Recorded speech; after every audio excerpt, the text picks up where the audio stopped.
Tertúlia. Boa tarde a todos e todas. Hoje é dia 22 de julho de 2017, um sábado. O verbete de hoje é de número 4.187, com 6 páginas, 51 logias e 10 máximos. O tema do verbete, erro novo, da especialidade holomaturologia. A autora do verbete, nossa verbetógrafa já veterana e internacional, professora Malu Lindemann. A professora Malu Lindemann é graduada em francês e belas artes, ela é brasileira, natural de Conselheiro Lafayette, voluntária da Conscienciologia desde janeiro de 2014 e graduando em psicologia pela Universidade Autônoma de Madrid, cidade onde ela reside atualmente. Não é isso, Malu? Então vamos lá.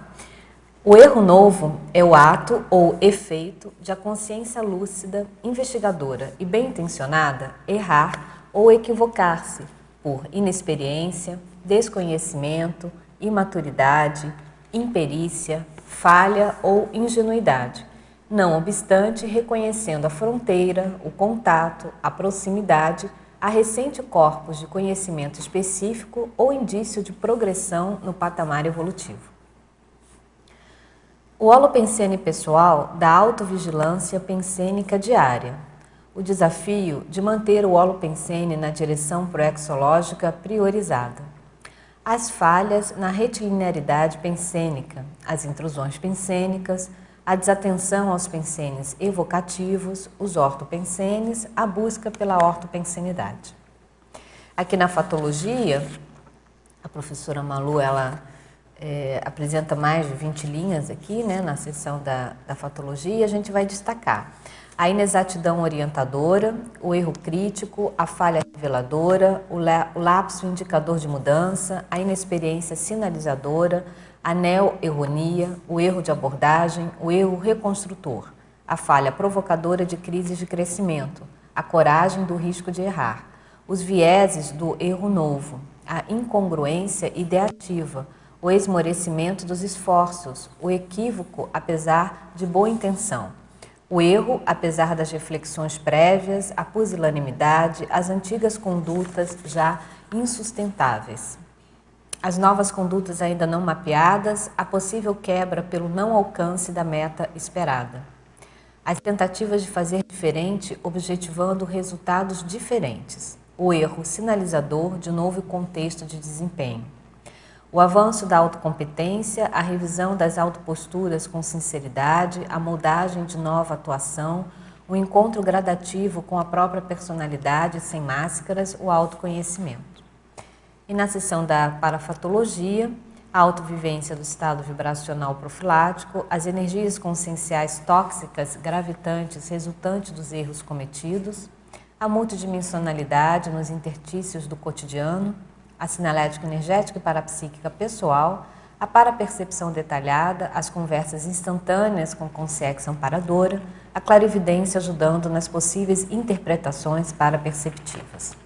A divisão do detalhismo traz 27 sessões e na divisão da argumentologia a gente destaca aqui a seção da taxologia, onde a professora Malu apresenta 12 áreas a serem consideradas pela consciência lúcida para refletir, ou ao refletir, né, sobre as atitudes retificadoras cabíveis dos erros novos pessoais identificados. Essa análise ela propõe de acordo com a especialidade da autodiscernimentologia.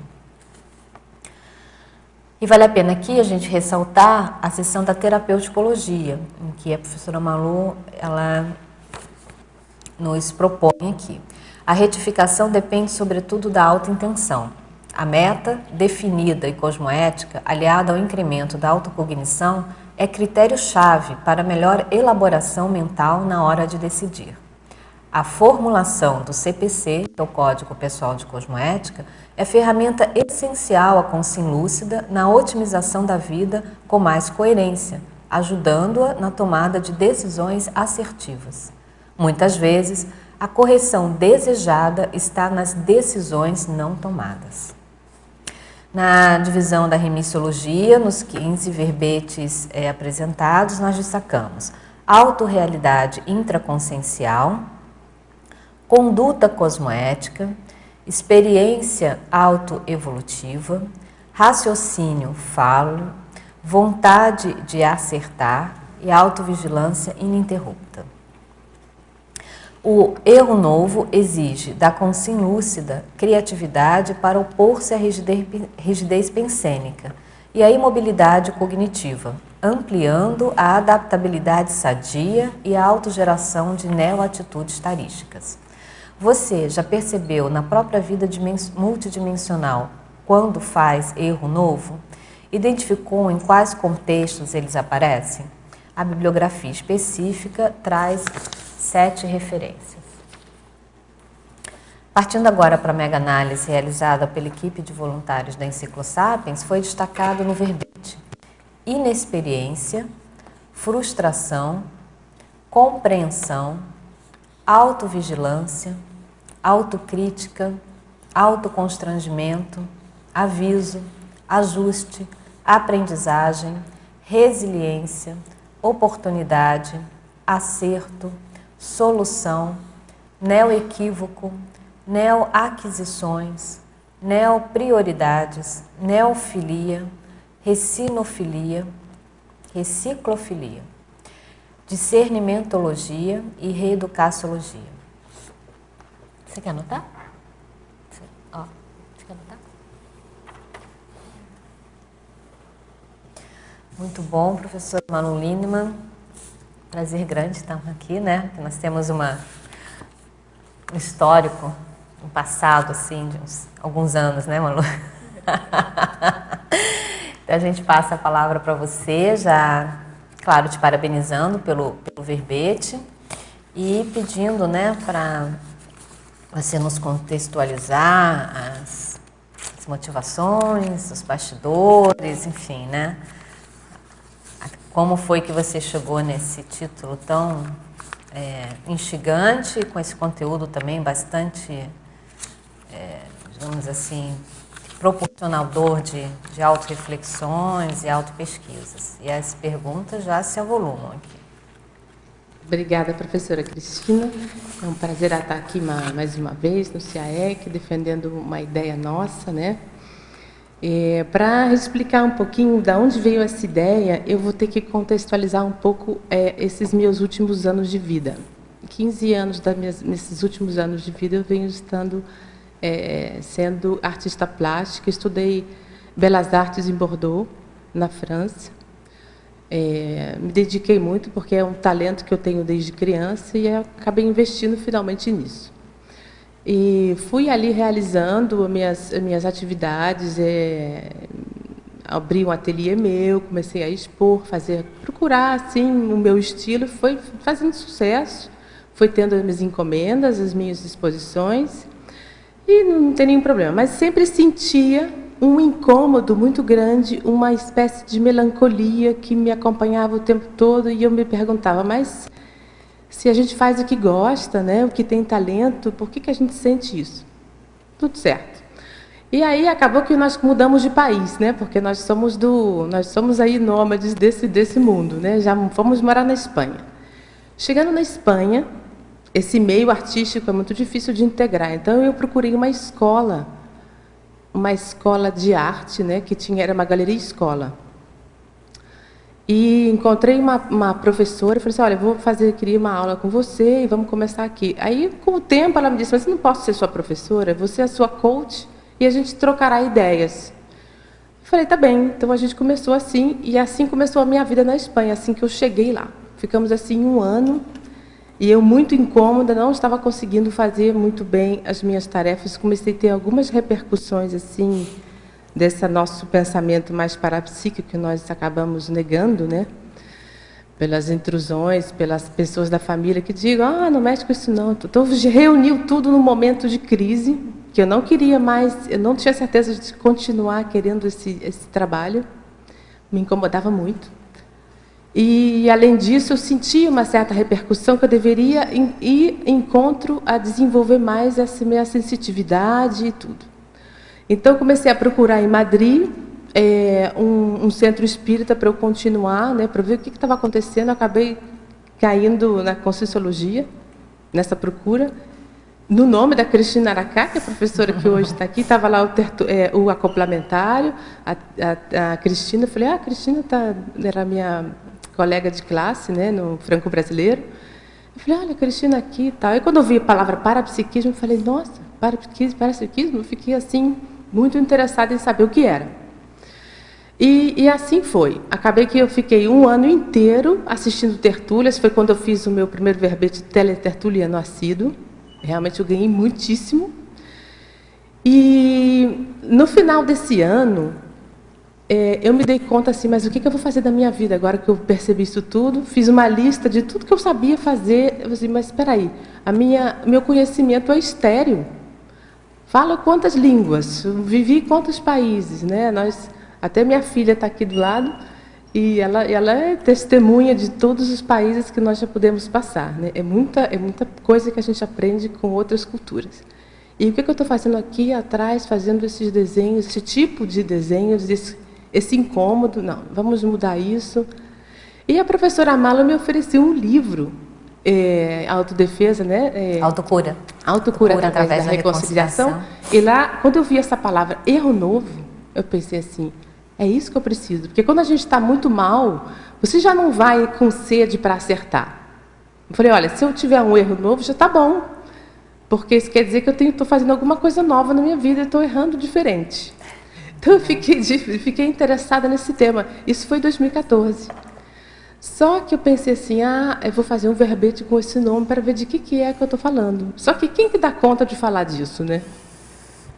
Tem que ter outras histórias, outras experiências. Então, eu fui observando no meu dia a dia o que era novo e com um entendimento assim, energético, nosso parapsiquismo, eu fui descobrindo a minha clarividência, o meu parapsiquismo. E eu comecei a pensar assim, é por aí. Então, eu vou tentar aplicar isso tudo na minha vida e vou ver o que há de novo. E aí eu percebi bastante erros novos, pelo conhecimento, por um novo conhecimento da minha vida que me ajudou muito a chegar aqui hoje. Então, esse é um contexto um pouco longo, mas vamos aí debater, ver o que vocês acham dessa ideia. Excelente. E as perguntas aqui, todas, ou a maioria delas internacionais também, então vai ser ótimo esse nível de TARES, né? Pelo mundo afora. Então, vamos lá. Malu, na fatologia, na página 2, na 7ª linha. A nova decisão a ser tomada. Poderia comentar, e se possível, com exemplos? Bom, a nova decisão é exatamente essa. Eu vou para onde? Porque quando eu comecei nessa crise, eu falei assim, mas espera aí, aonde que eu quero ir? Eu parei de estudar isso, percebi que tenho esse conhecimento e o que eu vou fazer com isso tudo? Que decisão que eu vou tomar, sabendo que eu não sei muito bem, não estou vendo muito claro, para onde que eu vou? Tudo é muito novo, a decisão é nova. E foi aí que eu decidi, com a maior decisão, foi fazer uma faculdade de psicologia e requalificar toda essa arte, que eu tenho muito jeito realmente com essas viagens escritas e desenhadas, e sabe, você vai tirando todo o cheiro, as pessoas que vêm desenhar no meu caderno com a letra deles, eu fazia questão que eles escrevessem no meu caderno, com o traço deles, essa coisa era muito íntima, e eu criei uma coisa que é boa. Que tipo de...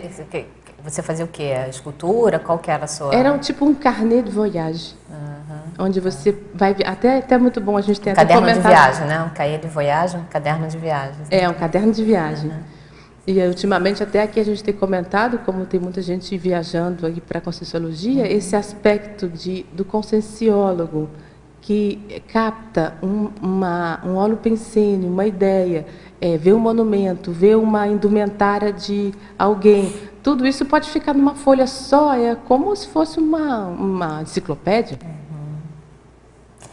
Então, essa nova decisão a ser tomada é justamente o momento da mudança de requalificar um saber que já era meu, que estava bem identificado, e o que eu vou fazer com isso?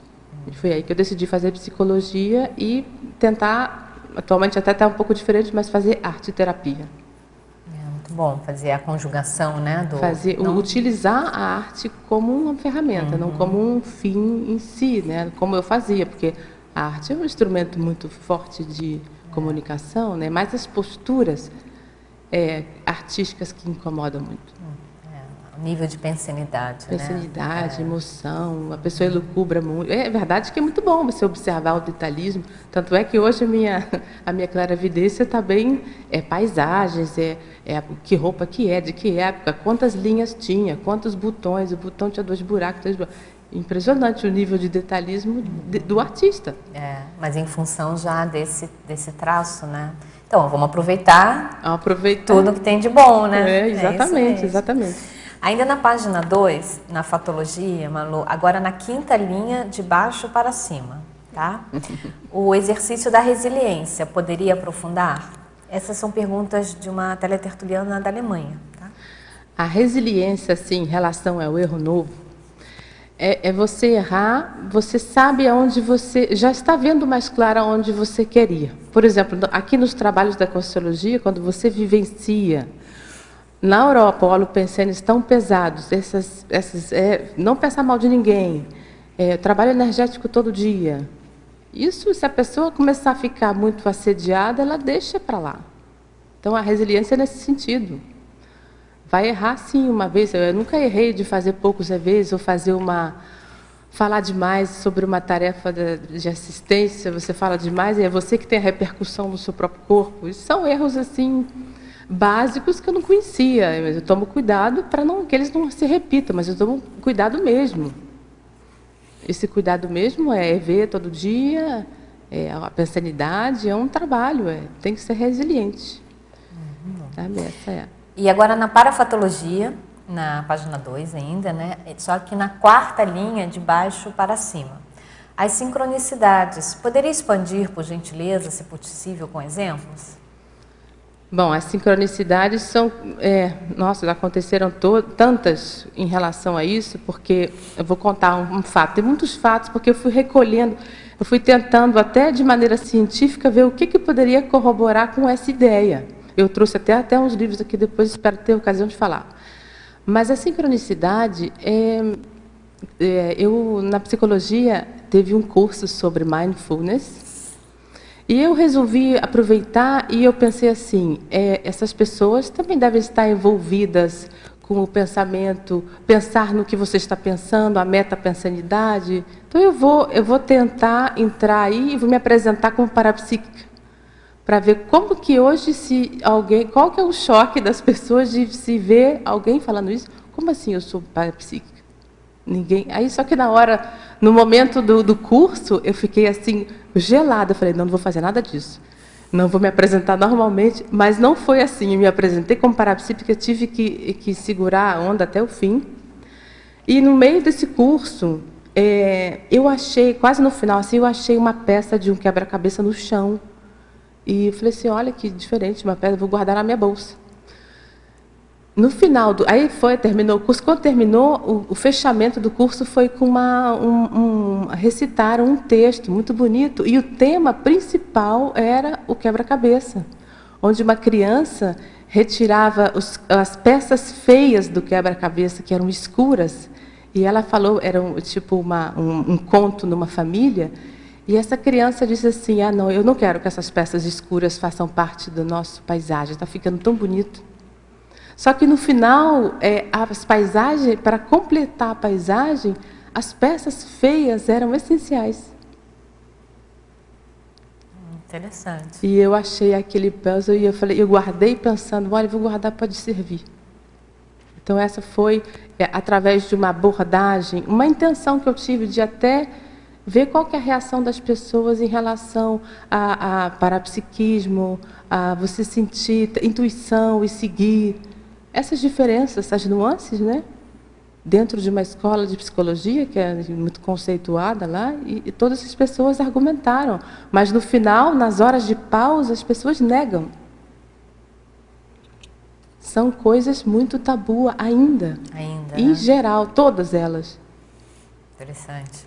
Isso onde você estuda, em Madrid? Isso dentro da faculdade, Foi uma classe de 3 meses para formar um pouco das primeiras nuances do mindfulness, né? Atenção plena, né? E agora na página 5, no item taxologia.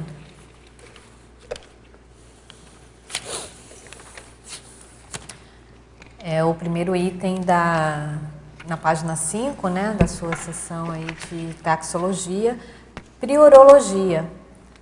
Pede para você comentar esse item. Priologia, no item 5? Descrenciologia. 11. Ah, 11. Uhum. Priologia é o seguinte, é o que eu estava falando sobre, se você não priorizar aquilo que você quer, você não vê para onde você está indo. Você pode fazer o erro que quiser, não dá direção de nada. É como o filme da Alice no País das Maravilhas, quando ela encontra o gato, né? Ah, você quer ir para onde? Ah, não sei. Então, qualquer lugar serve. Isso aí. Né? Só fazendo, não tem jeito. Nessa vida ainda temos que errar para saber para onde, para ir qualificando, né? Esse erro novo ajuda justamente. Esse erro novo é esse ponto. Você qualificou, está vendo aonde você está indo, você está experimentando um novo corpus de conhecimento. Você imagina tantos novos paradigmas, né? Normal, né? Tanta informação, tantos modelos, princípios. Normal a gente errar uma vez. Se você se instruir bem, aprender, e sobretudo as vivências, o segundo pode demorar muito, né, a vir. Ou ele vai diminuindo, né? Até se formar um acerto, né? Vai diminuindo, né? Mas essa condição do erro novo acho que está muito coerente com o princípio da descrença, né? Na condição da experimentação. É isso, é você de dizer o que você achou. Até mesmo parapsíquico é fundamental. Se você não disser o que você observou, porque a gente nota que às vezes as pessoas recopiam, vejo isso, mas não, e aí? O que significa para você? Porque senão fica tudo igual, né? Nós temos a digestão do que a gente já sabe na vida é muito grande com as novas experiências, né? Ainda mais nas nossas idades, né? Não vou falar a minha. Os erros novos ajudam a pessoa a acertar mais a prioridade dela, você acha isso? É isso. Direciona. Até o que eu noto, confirma a Broex. E a pessoa, ela desassedia, porque, tudo bem, eu errei aqui, mas olha só, aprendi isso. Eu não sei se você observou isso na sua experiência, se você observa isso com outras pessoas, que quando há esse movimento de reciclagem, né, não só de Ressex, mas de Recim, e a pessoa ela encontra um paradigma que faz todo sentido para ela, em função de curso intermissivo, mas quando ela vislumbra todas as possibilidades do paradigma consciencial, existe a possibilidade da pessoa dela congelar. Porque aquilo é tão novo e é tão possível e, assim, aponta tanto para uma ortopraxis, né, para uma conduta cosmoética avançada, que a pessoa vai falar, mas eu tenho que ficar parado, porque se eu respirar eu posso errar, e agora eu não posso mais errar. Porque ela considera tudo que ela fez no passado um erro, entendeu? Que é uma visão equivocada.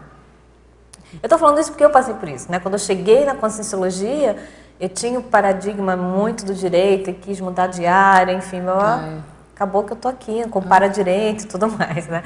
Mas aí existe às vezes uma tendência da pessoa dela, sabe, assim, não ousar realmente fazer algo novo, diferente, já por esse receio do erro, considerando sei lá, às vezes um sentimento de culpa lá atrás, porque errou muito. Tem um paradoxo aqui então, que fala... acho que o paradoxo de a falha poder indicar o caminho certo. É isso aí, esse paradoxo, né? Então, eu acho que é nessa linha, né, que a gente está trabalhando, né, do erro também ser útil para fazer os ajustes e tem que experimentar, a pessoa tem que, né, se lançar as experiências. Né? Tem que lançar e você descongelar.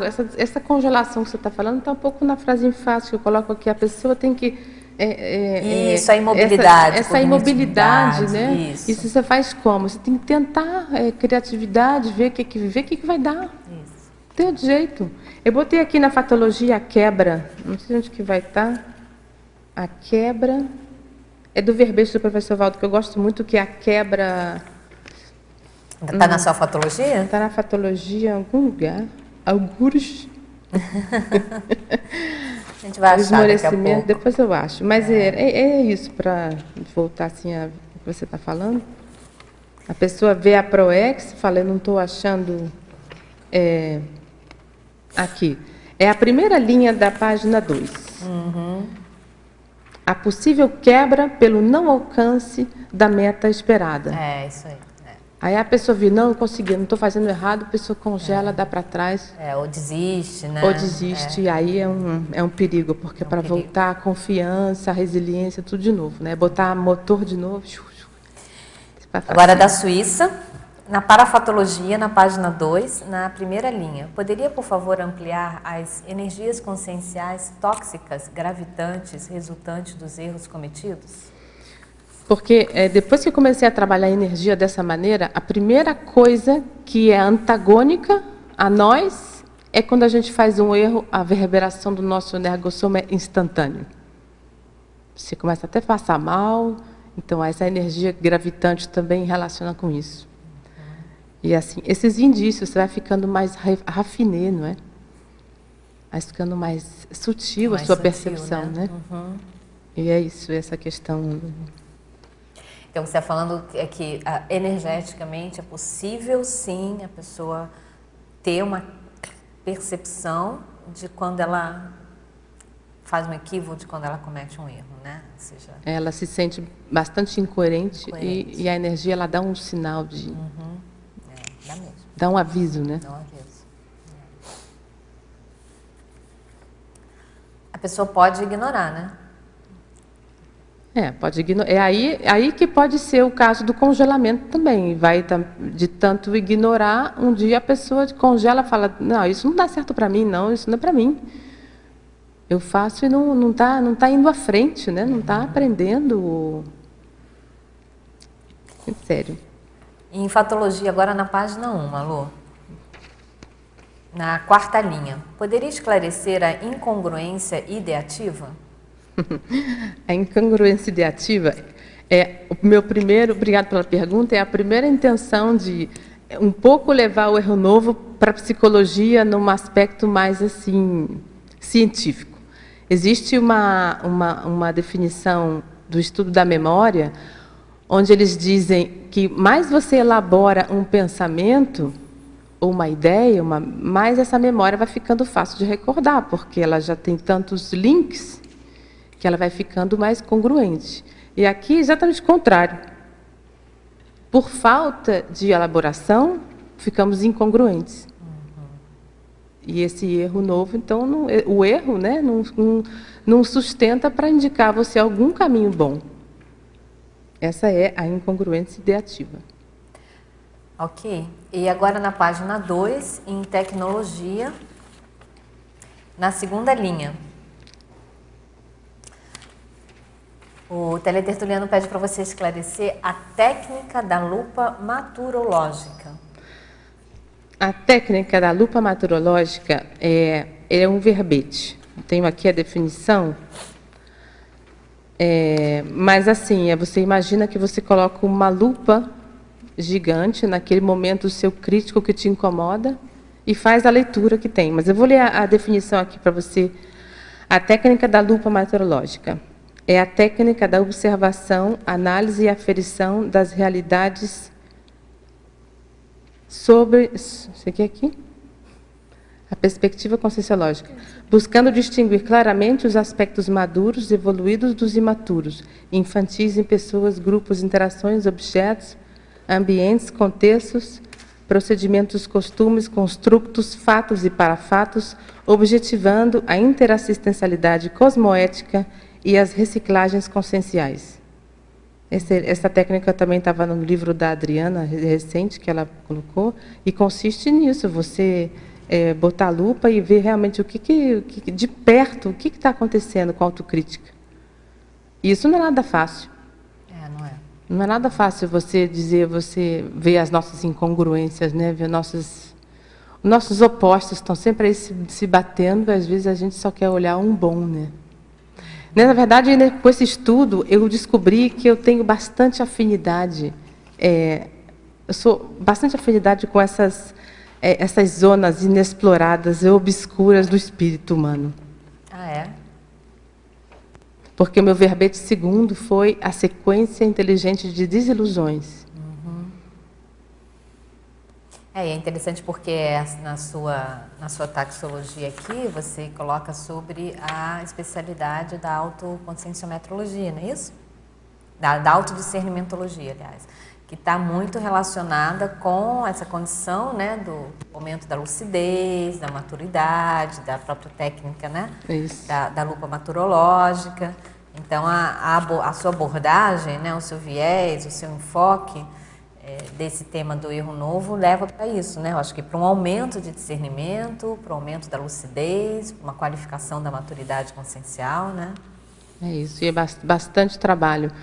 Eu coloquei até aqui na fatologia um caso que aconteceu sobre esse esforço que a gente tem que fazer para mudar uma maneira de ser que já caminha, sabe lá de quanto tempo? Que aqui na fatologia, vou até comentar, porque é muito interessante. Está em qual linha? É a 7ª linha, de baixo para cima, que é o esforço da mudança retratada na parábola do caminhão de areia. Tá. Você quer comentar? Pode comentar, então. E esse esforço é essa bem... parábola do caminhão de areia, né? Isso foi um caso bem interessante, que eu estava lá em Portugal, num apartamento que a gente tem lá, arrumando o aquecedor do apartamento, chamei uma pessoa para arrumar, e aí, um brasileiro que mora lá, e aí, na hora que ele foi embora, as pessoas sempre pararam para conversar, né? Então, ele começou a contar que ele, quando ele era jovem, ele tinha uma vida toda desregrada no Brasil, fazia um monte de besteira, e que ele teve a oportunidade de vir ao Portugal, e ele não sabia o que fazer, tinha que deixar todo mundo para trás. E encontrou lá um padre, um amigo, que disse para ele assim, olha, você pensa bem se você pode nascer de novo, e você pode fazer tudo do zero. Aproveita, faz e vai lá e começa do zero. E ele disse essa coisa do caminhão, ele falou assim, olha, mas não se iluda, você passou a vida inteira pondo areia numa sala, que é a sua conduta desregrada, desequilibrada e errada. E jogava areia na sala, e enchendo. Agora que você quer mudar, você vai ter que tirar toda a areia da sala com o seu carrinho. Então, foi assim bem... E meu marido, que estava do lado, que não tem muito envolvimento com a Conscienciologia, ele falou, olha, o erro novo. Aí eu falei, pois é. Então, ele viu aí, a ideia vai começando vai se formar, né? Então, é assim, é uma visão um pouco até filosófica, uma vivência filosófica, o erro novo. É como se fizesse viver, né, uma experiência do estudo da filosofia. Muito bom. Em exemplologia agora, você traz 2 exemplos, né? O erro novo ordinário e o erro novo extraordinário. Então, o teletertuliano pede para você comentar esse erro novo extraordinário. Olha, segundo a minha definição, quando eu falo que a pessoa... Eu delimitei o erro novo, assim, eu não incluí a pessoa que mata uma pessoa pela primeira vez nessa vida. Esse erro aí eu não considerei. Eu considerei a pessoa que já está enxergando melhor, já abriu os olhos e aí ela escolhe melhor e faz um erro. Esse é o meu marco de referência, né? E nessa exemplologia... Por exemplo, na sua casa, você quer lá receber os teus amigos, faz uma receita, está errado, nunca fez na vida, nunca mexeu com cozinha, nunca fez nada disso, é um erro novo. Então, na segunda receita já fica bom. Né? Pode demorar bastante tempo. Como eu falava para eles, olha, você não sabe, olha, não saber pode demorar 5 segundos. Mas, se você ficar aí rendendo, pode demorar a vida inteira fazendo drama, né? Ah, porque eu não consegui, não fiz e tal. É isso mesmo. E a outra é o erro novo extraordinário. É o que nós fazemos aqui, né? Que eu me dispus a aprender essas técnicas aqui, que dá bastante erro novo. Teve até um que eu fiz, assim, vou contar também, porque tem tanta casuística que eu fui experimentando que posso contar. Quando a minha filha foi morar na Suíça, eu fui alugar um apartamento para ela. Você lembra, Thaís? Alugamos um apartamento para ela. Aí demoramos para achar um apartamento, mas achamos e tal. E os últimos apartamentos para alugar eram caríssimos, a gente ficou... Era um quarto numa casa, não era nenhum apartamento, caríssimo. E, conversando com a proprietária, eu comecei a observar que a casa era suja e que ela falava mal o tempo todo da família dela. Falei assim, nossa, como é que ela vai viver aqui para estudar um negócio desse, né? Então, no final, como é um contrato, no final eu me achei do direito de dizer para ela, olha, então, e aí, vamos limpar um pouco, vai ter uma pessoa que vai vir fazer uma limpeza na casa, Ela, não. As meninas que iam fazer, já fazem do seu quarto, mas a casa inteira não dava, né? E aí, fala mal de um, fala mal do outro. E eu comecei, teve um momento que eu fui dar um toque. Falei assim, mas não vou comentar o que é, mas eu fui explicar com a maior boa intenção de dizer para ela, olha, para quê? Para que eu fui fazer isso? Porque nesse mesmo dia a gente teve um jantar, todo mundo foi, jantaram, ficaram ótimos, e eu passei super mal. Ah, tá. Você recebeu Eu recebi, a rebarba. mas passei realmente muito mal. Eu fui lá para cuidar da minha filha, aquela que cuidou de mim. E isso foi a primeira vez que eu tentei fazer alguma coisa assim, não, eu estou percebendo isso, eu acho que eu vou falar. Não devia. Tá. Aí você viu que aprendeu ali que tem um limite, né? Tem que sondar antes para ver como é, ou às vezes abordagem, né? Ou às vezes ficar caladinho, né? É. Em Codigologia, na página 2, na primeira linha, poderia ampliar sobre o Código Pessoal de Proatividade nos arreglos dos erros novos? Essa é uma pergunta que vem de Braga, Portugal. Esse código é o seguinte, eu percebi nesses anos que quando você tem uma prioridade, você viu onde você quer ir, se você não usar, por exemplo, eu não quero deixar para amanhã, sempre, todo dia não deixar para amanhã. Não é só uma vez. Então, esse código ficou para mim. Quando eu vi que eu estou com preguiça de fazer alguma coisa, aí me vem mais rápido que tudo. Não, você não vai mais deixar nada para amanhã. E esse código eu fiz para mim, porque eu nunca fiz o meu CPC.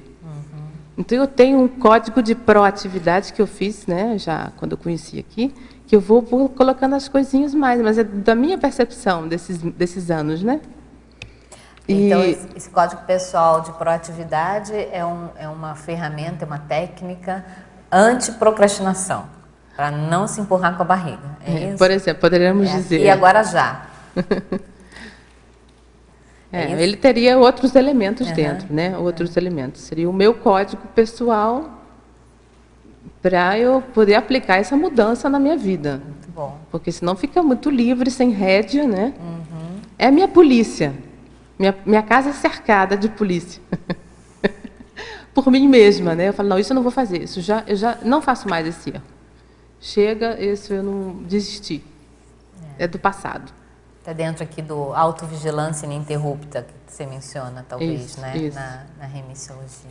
Eu acho que isso também é um segredo de você manter o fio, né? Escrever, levar todo mundo direito, a faculdade, a família, os negócios, a Conscienciologia, é muito trabalho. Muito bom. Vamos agora para a Alemanha, uma teletertuliana de Munique, na parafatologia, na página 2. Na penúltima linha. Poderia discorrer sobre a perspectiva de compartilhar experiências parapsíquicas gerando aprendizagens concretas e úteis?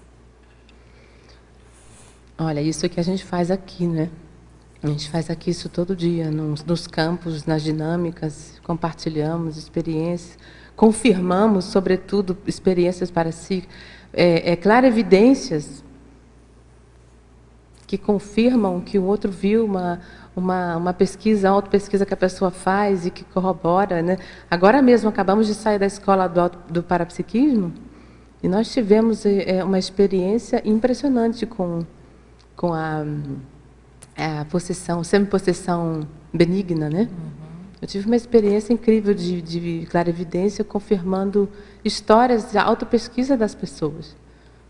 Com esse holopensene da viagem, fiquei muito surpreendida com como você conecta com tipos de culturas, né? Porque está na minha vida isso desde que há 25 anos. Foi bem interessante. E usei a arte. Aliás, foi um destrave do meu bloqueio da arte aí que eu fiz, né? Porque eu comecei a desenhar para as pessoas o que eu via nelas. Olha que interessante. Isso na escola? Na escola, Muito bom. Então, eu comecei a desenhar Aliás, eles estavam aí, né? Todos, não. Ah, não, eles não estavam. Os alunos não estavam. E eu desenhei uma colega,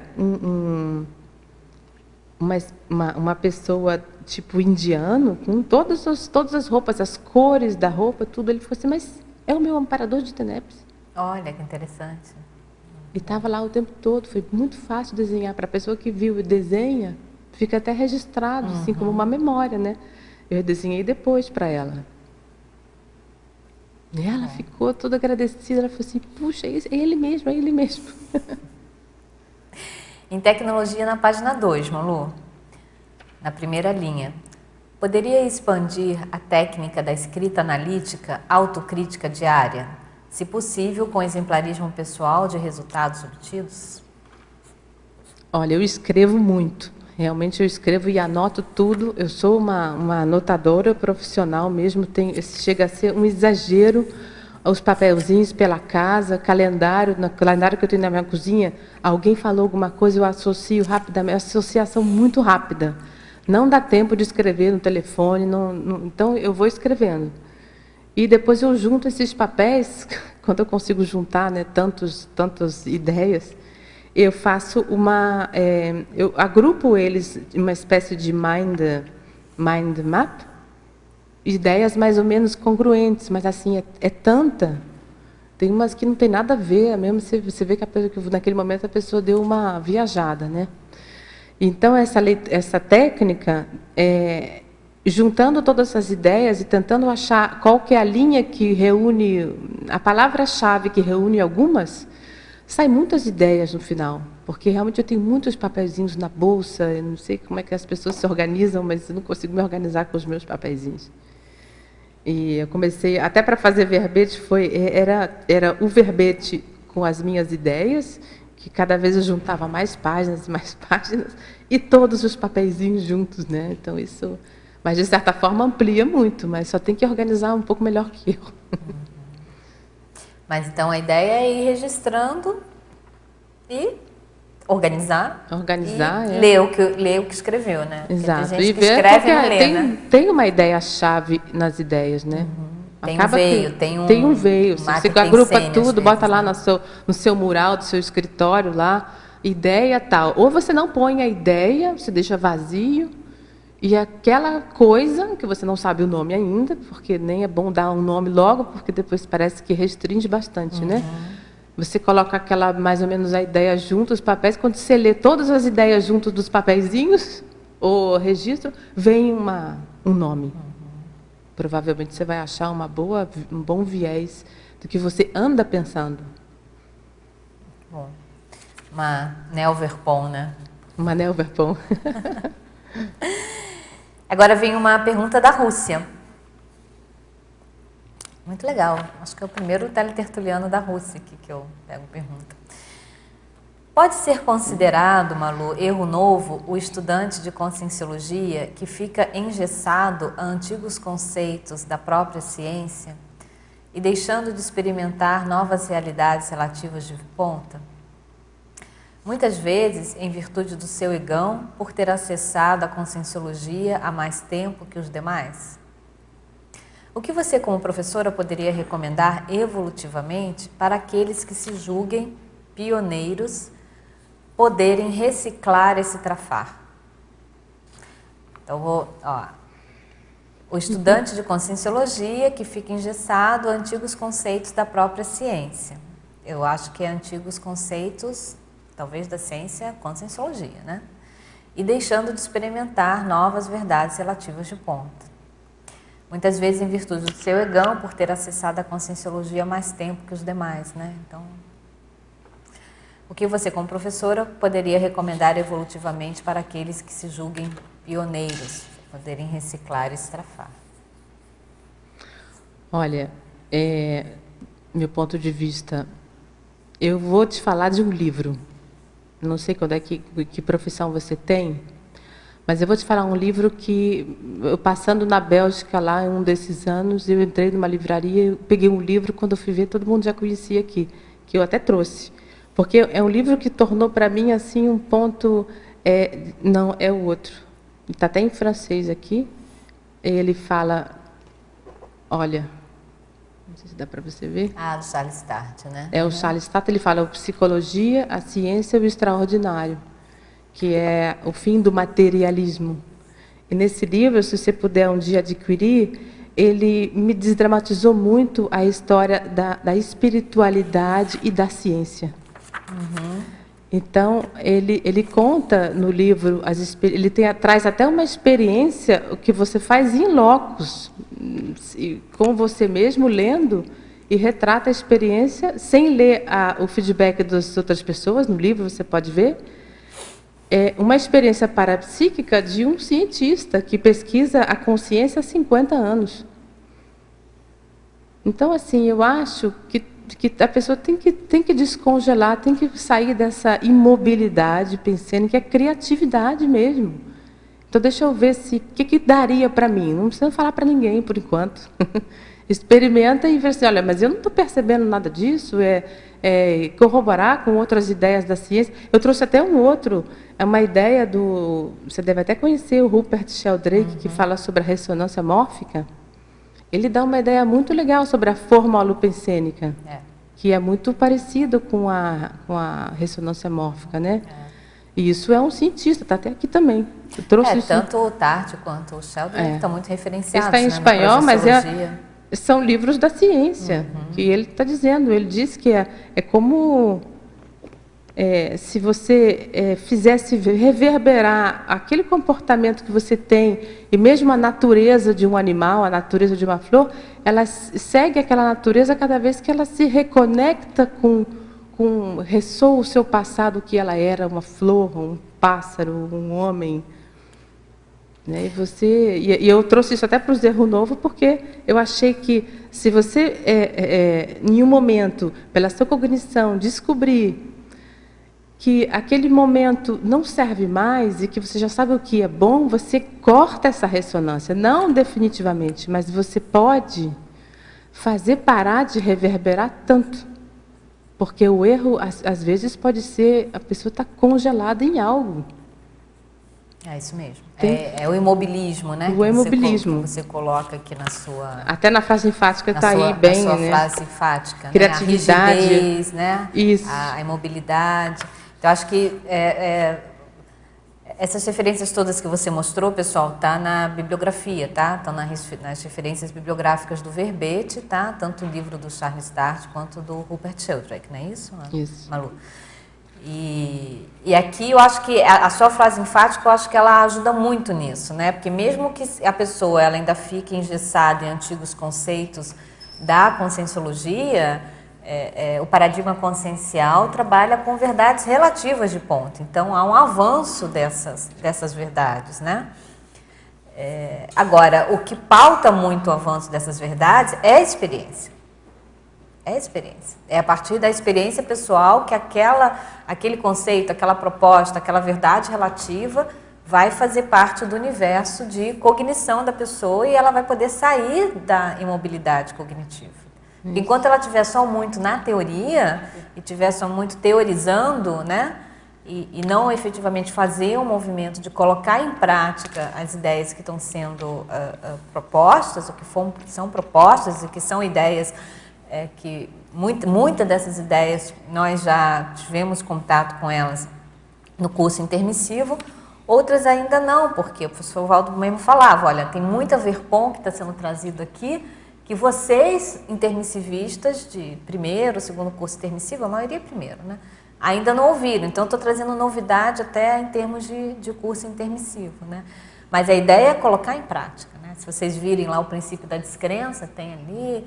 Tem dois, né, a parte da experimentação é uma parte muito em destaque. É a experiência pessoal, é a vivência, é a atitude, né? Mesmo que seja a nível de pensamento, é o pensar diferente, né? É o ver as coisas de uma maneira diferente, é colocar essa lupa que você menciona, né? Com mais maturidade nas coisas, com mais realismo, menos fantasia. Então, eu acho que a recomendação que você traz muito bem no seu verbete é isso. A pessoa se julga pioneiro, né?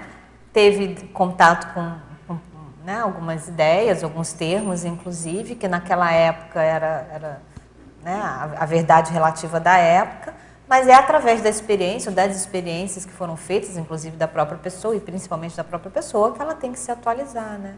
Então, acho que esse imobilismo parte muito também, essa imobilidade, eu não sei se você concorda, mas eu já vi aqui que você concorda, pela sua própria frase enfática, é uma falta de atitude, né? E você coloca muito bem aqui na sua frase enfática. Então, para se opor a essa rigidez pensênica, que eu acho que é muito caso aqui do que o Teletertuliano está falando, né? Esse engessamento com conceitos, né? Isso é muito ligado à rigidez pensênica, né? E sair dessa imobilidade cognitiva tem que ter uma adaptabilidade sadia, cosmoética, né? Homeostática, para gerar novas atitudes, né? Atitude significa práticas, ações, né? Isso, e hoje em dia é tanta condutas. fartura, né, de técnica para a pessoa se melhorar, aumentar, estudar, Exatamente. Experimentar. A pessoa que nunca veio ao SEC, vem fazer os laboratórios, experimenta essas dinâmicas, a escola de parapsiquismo, eu recomendo, foi fantástico para nós, aprendemos muito. E assim, eles fazem um gráfico do início, né? Perguntas como que você acha o seu parapsiquismo em várias capacidades, né? Várias habilidades. E no final fazemos o gráfico de novo, mas é nítida. As pessoas que se triplicam a sua percepção, autopercepção parapsíquica, né? E essa condição, né? Aquela fórmula, né? 1% de teoria, 99% de prática, né? A teoria é super importante.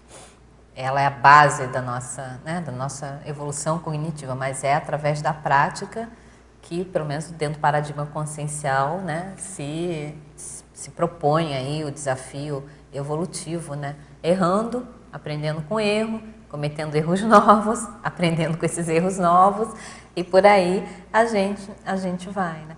Porque, sabe, Malu, uma questão que eu queria até aproveitar, essa condição parapsíquica, uma questão que eu observo assim, e que pela minha experiência mostra, esse imobilismo, muitas vezes, que a teoria, que a rigidez pensênica causa, é uma dificuldade muito grande da pessoa se enxergar, né? Enquanto consciência, né? A pessoa olhar para dentro de si, ter um movimento de uma autocrítica benigna, mas realista, né? E quando a pessoa ela olha para si, ela vai ver tantas coisas que podem ser melhoradas, óbvio, mas também as coisas boas, né? E muitas vezes a pessoa se esconde atrás da teoria. É isso. Esse escondimento, né, por trás dessa cortina unicamente teórica, ela vai engessando uma imagem, vai engessando uma autoimagem, daqui a pouco a pessoa já não sabe muito bem quem ela é. Tem uma frase do Valdo que ele fala que na autocorrupção a pessoa, ela crê naquilo que ela finge ser, então ela vai perdendo muito da sua identidade consciencial, né? E para ver isso que você falou agora, quando eu tive essa crise, que eu falei, eu não posso mais fazer essa profissão, mas você vai num buraco tão grande que ali sim, tudo é possível, você não toca, é o egocídio. Aquela imagem que você fazia, que você construiu, não é nada disso. E ali é o momento que é possível. Eu botei até que na fatologia, em algum lugar aqui, é a oportunidade. A crise é a oportunidade. Até o ideograma japonês, né? A crise é bem conhecido.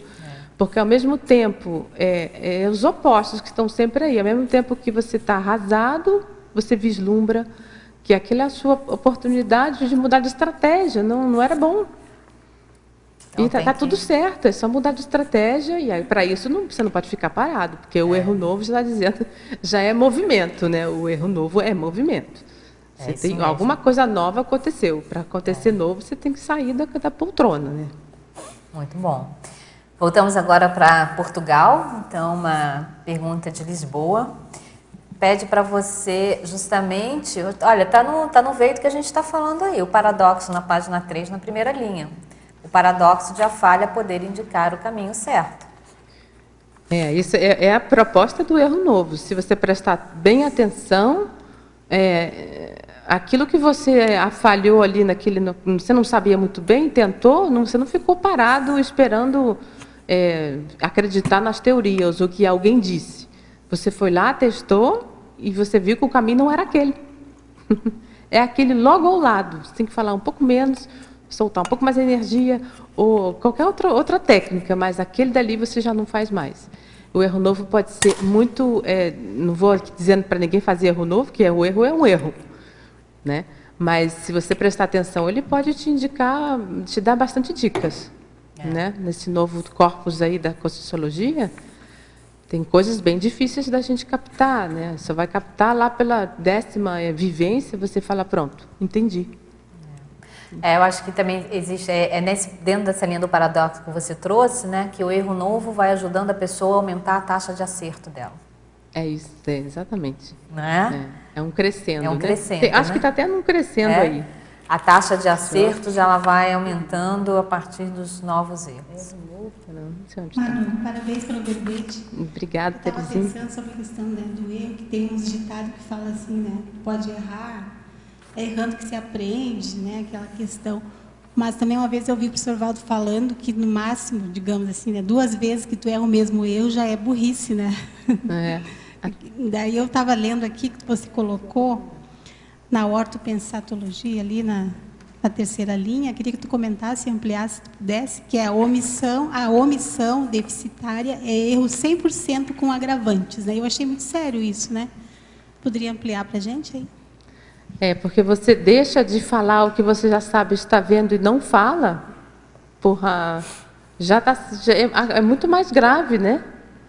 Muito mais grave você ficar... você conhece uma intenção sua e você erra pela primeira vez e não sabia. Mas você está sabendo de tudo e não fala, muito mais grave. Dizem até que quanto mais a gente evolui, os nossos erros eles diminuem, mas vão ficando cada vez mais graves. Né? Eu acho que eu vejo que é uma questão muito antiassistencial, né? Porque se tu está vendo que... Principalmente né? Que vai tudo contra as ideias que a gente tem aqui, que a gente tem, né? E depois ali na fatologia, você colocou na primeira linha o erro crítico. Não sei se você já falou sobre isso. O que seria esse erro crítico? O erro crítico também é uma noção também assim muito da matemática. Até que a gente estava conversando hoje, né, Thaís, sobre essa curva, né? Você quer falar um pouquinho da sua ideia? Era mais sobre a congruência, na verdade, de duas matrizes em matemática, que são 2 estruturas que vão dar um conjunto que funcionam juntas. E incongruência é justamente o fato que não vai funcionar. Você não vai poder adicionar as 2 matrizes porque não está encaixando lá dimensionalmente. E era disso que eu estou falando.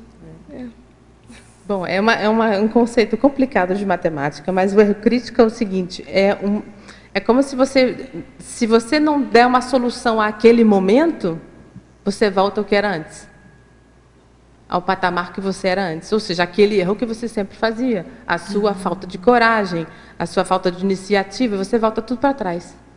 É um momento crítico que você decide eu qualifico agora um erro lá fez atalhos mal feita. Ou você vai lá e arruma tudo e segue em frente, o que não é nada fácil às vezes, a pessoa fica até congelada, como diz a Cristina. Né? E esse momento aí é um momento onde a lupa, né, foi para lá e ficou num ponto grave. Ou você dá um acabamento, uma acabativa e resolve, ou você volta ao que você fazia antes. Porque é a nossa maneira de ser mais visitada, né? A nossa vida foi mais reverberada, mais corroborou aí com a sua personalidade, sua maneira de ser hoje, né? É bem difícil mudar um traço, mas é possível. Tá ligado? Na nessa última linha, na página 1, você coloca a pusilanimidade. Daí, o que você relaciona com essa questão que você está comentando agora?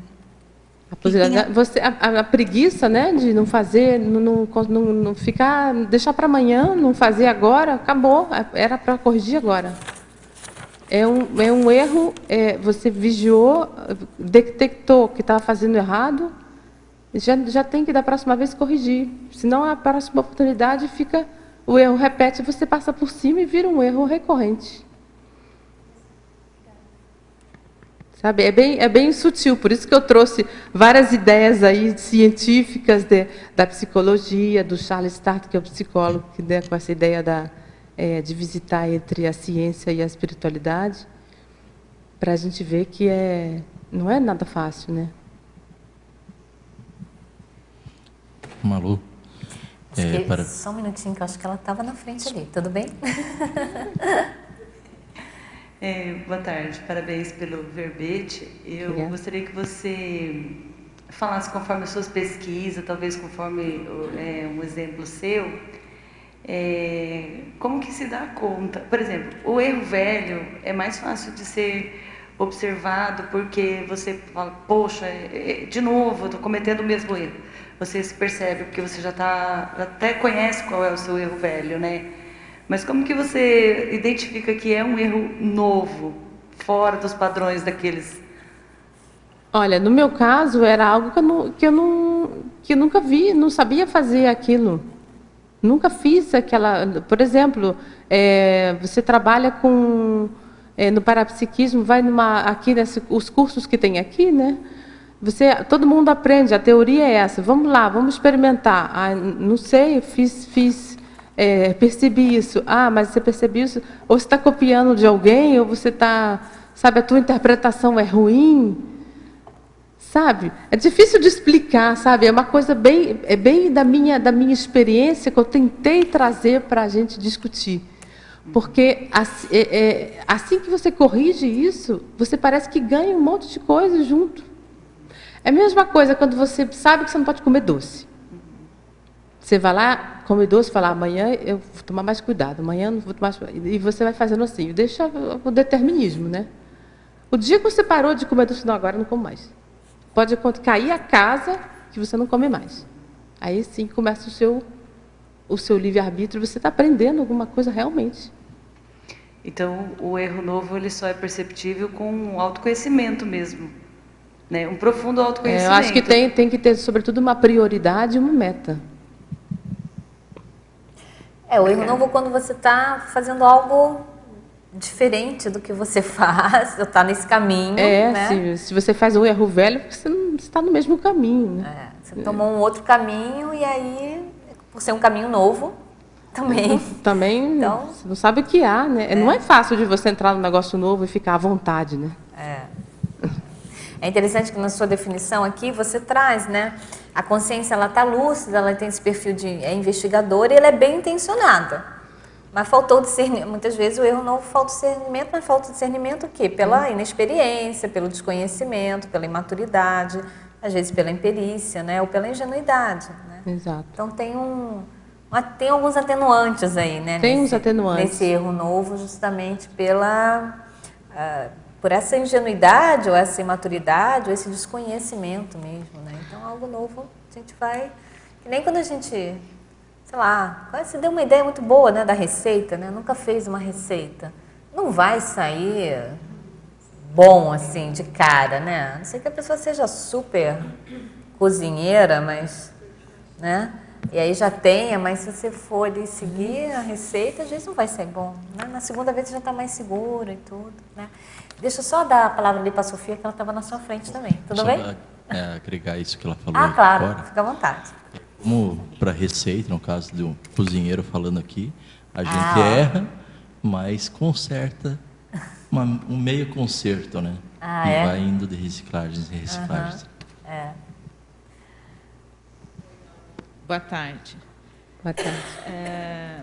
Na fatologia, na página 2, na quarta linha, daria para você ampliar um pouco mais e dar também um exemplo na oposição à incapacidade de modificar comportamentos e gerar novas respostas.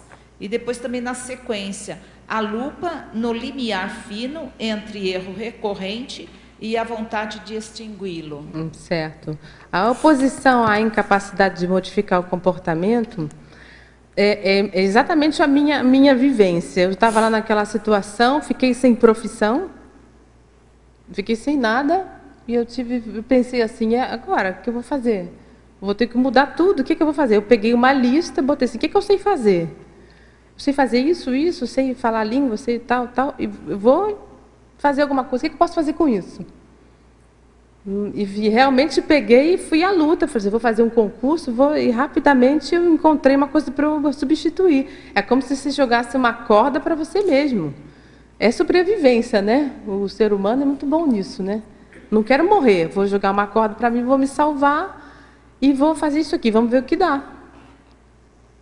Então, essa é a posição. Eu falei, não, eu não vou ficar aqui com esse comportamento, não, eu vou ir à frente. E no seguinte, a lupa no limiar fino é assim, você tem uma atuação sempre daquele jeito, você se conhece, você sabe que você atua daquele jeito, mas eu não quero mais. Então, esse limiar é muito fino. É o tal do erro crítico, é o momento que você, se você não puser realmente alguma técnica, botar um objetivo preciso, uma prioridade preciosa ali, você não muda nada, você vai continuar fazendo as coisas que você fazia antes. Com a ilusão de que aprendeu a Conscienciologia, aprendeu o paradigma, mas você não mudou nada na vida, de verdade. Você pode até mudar o contexto, você pode até mudar as companhias, mas você continua errando exatamente igual como você errava. Então, tem pessoas que, às vezes, entram em contato com o paradigma consciencial, né, e tudo, que tem uma grande oportunidade de a pessoa ser diferente. Mas o fato, às vezes, dela estar em um contexto diferente, estar se relacionando com pessoas diferentes, até estar falando palavras diferentes, ela já considera isso como uma mudança completa. E às vezes não é, entendeu? Às vezes a pessoa ela continua tendo o mesmo comportamento, só que dentro de um grupo novo. Por isso tem tanto curso, não? Reciclagem das posturas da pensenidade religiosa, reciclagem da pensenidade artística, reciclagem da pensenidade belicista, entendeu? Porque fazer curso intermissivo não é garantia, né, de recém nenhuma, é uma grande oportunidade, mas é a prática, né? Então, tem pessoas que às vezes estão num determinado ambiente novo, mas continuam sendo as velhas pessoas, entendeu? Então, olha, eu tenho um outro exemplo que aconteceu também, que eu tive que apresentar um tema, assim, bastante tempo, que eu sou péssima para falar em público, não consigo, as minhas ideias somem na hora, não consigo falar mais nada. Você está falando muito bem aqui, viu? Mas eu não conseguia, ficava congelada. E olha, aconteceu uma coisa interessante, teve um tema que foi apresentado na psicologia, que era a teoria da mente. Era um grupo grande, era um estudo profundo, era uma palestra de mais ou menos uns 20 minutos. E você tinha que apresentar lá o tema e explicar. E nós éramos 8 no grupo.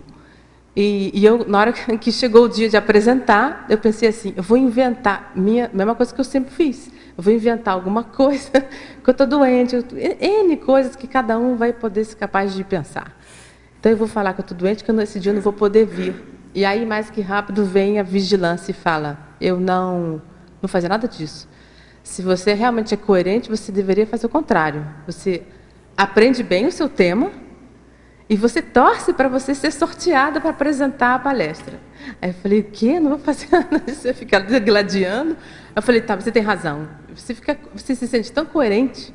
Eu falei, peguei todo o conteúdo, mas destrinchei tudo, sabia tudo. Fiz o meu teatro e chegou na hora, eu até comentei com os colegas antes, porque era a teoria da mente, falava sobre, com etologia, que a gente falava sobre os macacos restos, né, que era da América Central. Eu falei, eu vou até lá ver que cara eles têm, como é que eles se disponibilizam, eles chegam lá e estão prontos para fazer pesquisa.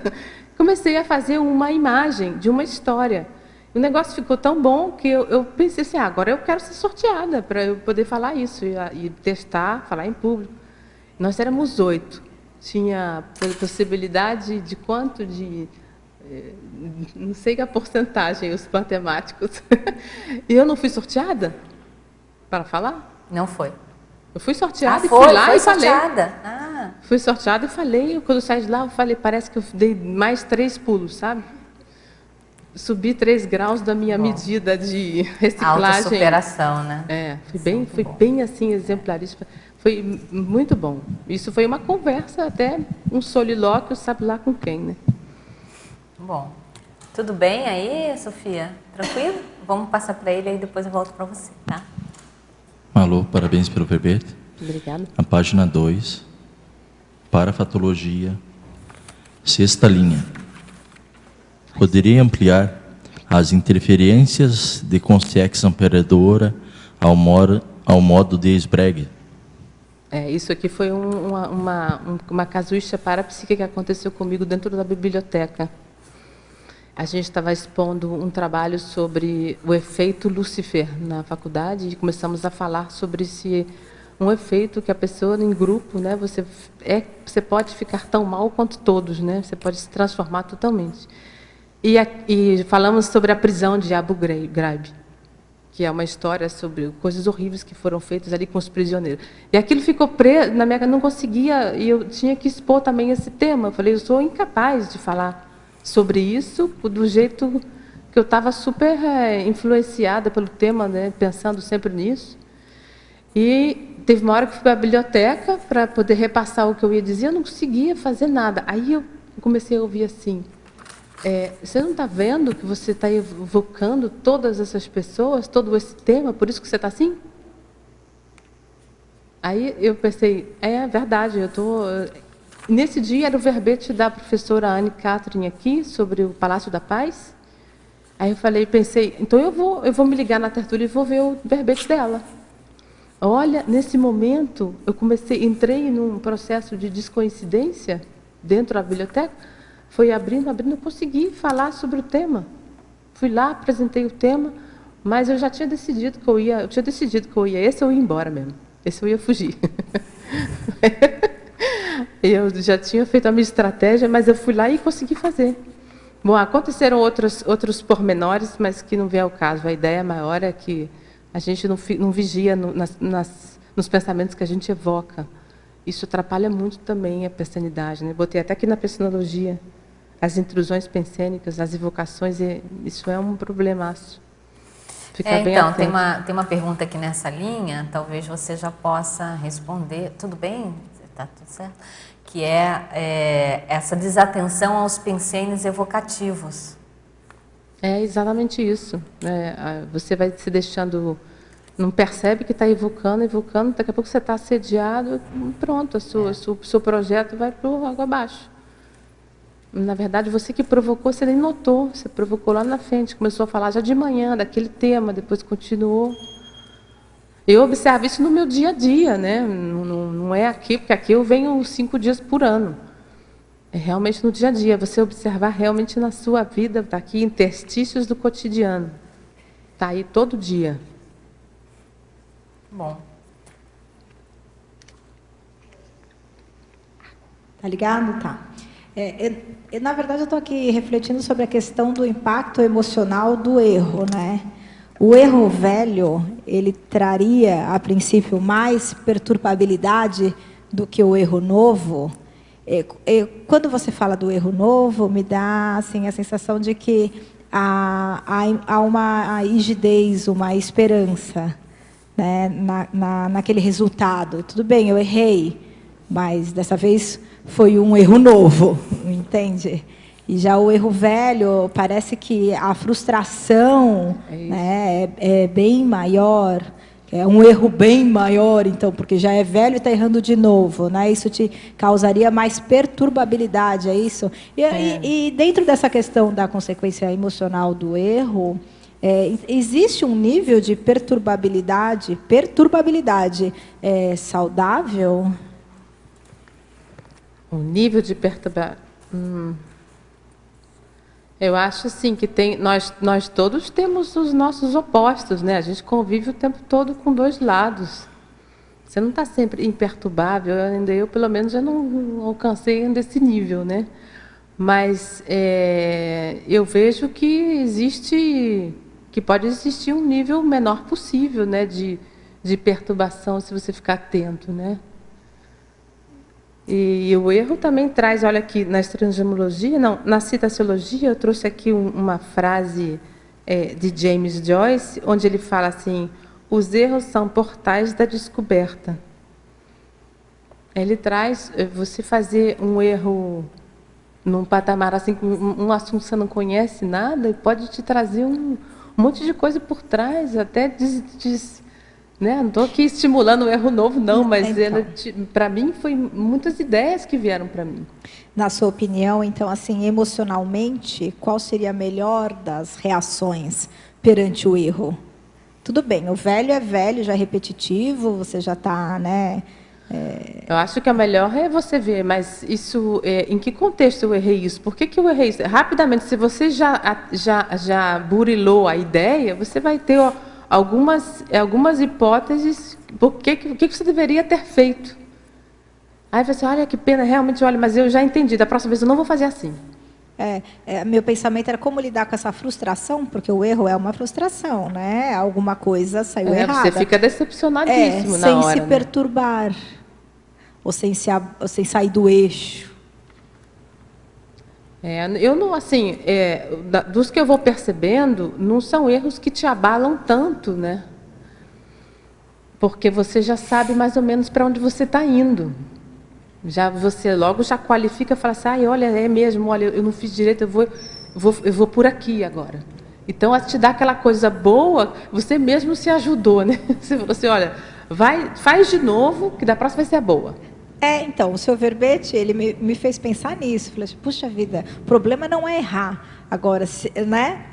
Insistir em erros velhos. Né? Aí, quando você veio com essa proposta do erro novo, eu falei, há esperança, né? Você fala essa frase. E tem aqui também outra frase para isso que você está falando aqui, que esse meu óculos aqui não enxergo direito. Deixa eu ver. Estrangeirismologia. Aqui. Na vida nunca se deveria cometer 2 vezes o mesmo erro. Há bastante por onde escolher. É uma frase de Bertrand Russell. Né? Tanta coisa para você experimentar, por quantos vieses, para que você vai martelar ali naquele, né? E às vezes a pessoa sabe muito bem, é mesmo emocional, é alguma coisa que está mal parada, você não descobriu ainda, uma carência. Aí é complexo, né? É porque tem aquela postura de desdramatizar o erro, entendeu? Desdramatizar o erro no sentido não de repeti-lo, mas desdramatizar o erro no sentido de considerá-lo como um elemento de aprendizado. Né? E agora sim, realmente, repetir o mesmo erro significa que a lição ainda não foi totalmente aprendida, tem algo ainda para ser. Né? Eu acho interessante essa possibilidade do erro novo, porque ao menos aponta uma atitude, um caminho, né? Uma descoberta nova. Né? Então, se você souber aproveitar. Né? É isso que ela falou, né? Tirar bom proveito do erro, né? Desdramatizando. Tem até a questão do mito aqui. O mito deu o erro ter somente o lado mal. A gente também fecha muito nessa questão. Não, errei, eu sou uma pessoa perversa, isso daqui, e o autoflagelo também entra junto, questões de traços religiosos ou masoquistas. E às vezes a gente aprende com o nosso próprio erro. Tem que saber observar isso daí. Essa mitologia que você colocou é a próxima pergunta do Teletertuliano, que é justamente sobre esse mito. Se você quiser complementar mais alguma coisa, Malu, mas a gente vai dar a voz para você, que você queria falar algo. Não, eu só queria incrementar aqui na citaciologia, tem uma citação em francês, vou dizer em francês primeiro e depois eu vou traduzir. É que on ne peut pas faire la même erreur 2 fois, car la deuxième fois, ce n'est pas une erreur, mais un choix. É assim, a segunda vez que você repita aquele erro, não é um erro novo nem velho, é que você escolheu de fazer aquilo de novo. Que você já estava sabendo, já aprendeu que aquilo era um erro. Então, daquela segunda vez já é escolha. Nem é uma, assim, uma crise qualquer, ou de ficar se flagelando que o moço estava falando. É realmente que você escolheu e agora é bom. Escolheu e agora tem que reposicionar a sua pensar, né? Muito bom, muito bom. Então é a mitologia, na página 3, Manu. O mito de o erro ter somente o lado mal. Isso o nosso amigo ali já começou apontando muito bem, realmente, né? A gente tem discutido aqui, vem discutindo isso, realmente é um mito, né? Mas o que se pode dizer sobre o lado mal do erro? É o que mais a gente conhece, né? E assim, eu percebo assim que com esse verbete, eu vejo que eu tenho muita tendência a ver os dois lados. Os meus filhos sempre falavam, quando você explica uma coisa, você sempre explica o contrário. Né? Dou a volta, falo do contrário, e depois aí eu vou explicar o que a pessoa queria, né? Então, essa ideia do erro, do lado mal, olha o outro lado também, tudo tem dois lados, né? A gente sabe que tudo é duo, né? Dualista. Tem os seus polos. É isso. Muito bom. Vamos entrar agora uma pergunta da Suíça, em estrangeirismologia, na página 1, na segunda linha de baixo para cima. Nem eu sei pronunciar bom isso também, então vamos lá. O enfrentamento, eu não sei que idioma é esse. Isso aqui é o Bila-Ofo e a Makossa. Isso é o Swahili, porque eu quis fazer aqui uma jogada na estrangeirismologia. Eu botei uma estrangeirismologia Swahili. Swahili. É uma língua que se fala na África, é um dialeto africano muito comum. Okay. E que nós aprendemos porque nós moramos alguns anos na África. Certo. Você morou onde na África? Na Dar es Salaam, na Tanzânia. Então eu aprendi o Swahili porque lá ninguém fala inglês, os nativos não falam inglês. Ou você aprende a língua local ou você não conversa com ninguém, né? Tá. Então essa frase quer dizer sem medo de errar. Muito bom. Né? Você pronuncia de novo pra gente? Esse é Ila-Ofo e a Makossa. Ila-Ofo e a Makossa Ila é sem, Ofo é medo, fear, e a Makossa é sem de errar. Então deixei aqui um rastro dos países que eu vi. Todos eles. O professor Valdo Vieira, por inúmeras vezes, nas tertúlias, se expressou da seguinte forma: eu não posso errar. Qual a relação do seu verbete com essa taxativa alusão do professor Valdo Vieira? Da minha, olha, não posso me comparar às experiências do professor Valdo. Posso falar só da minha. E essa ideia do erro novo me ajudou muito. É mais assim uma ideia, uma maneira de eu explicar o que aconteceu comigo. E o erro novo, para mim, me transporta à frente, me projeta à frente do que eu quero, para onde eu quero ir. Para mim é bem positivo. Né? Quem é que hoje em dia é capaz de fazer coisas sem errar, não é? Nós estamos no patamar de errar para aprender. Talvez em outra Comunex eles já erram menos ou não errem, né? Não sei. Para o professor Valdo aqui, muitas vezes ele comentava os erros que ele tinha, né? Eram, assim, à nossa vista, erros mais sutis, mas ele também colocava aqui alguns erros, alguns equívocos que ele comentava, né? E até falava, acho que realmente a gente não pode falar por ele não está aqui, né? Mas eu não posso errar no sentido de cometer os mesmos erros, né? A partir do conhecimento, da vivência, da experiência, né? Das memórias que ele tem, ele não se permitia errar, considerando todo esse conhecimento, mas em alguns contextos errava, se equivocava também. E a evolução se faz, né? Também, não só de acertos, mas também de erros. Eu me lembro dele ter comentado. Diminui-se, né? Os acertos vão ficando maiores e os erros, a taxa de erros menores. Né? Os erros também miméticos, automimeses dispensáveis, a tendência é a gente ter cada vez menos, né? Apesar de que elas vão ficando mais graves pelo seu nível de conhecimento, mas eles vão ficando menores, assim a gente espera. Vamos voltar lá para a estrangeirismologia, Malu, na página 1? Vamos lá.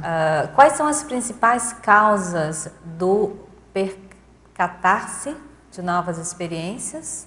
O percatar-se em espanhol é se dar conta.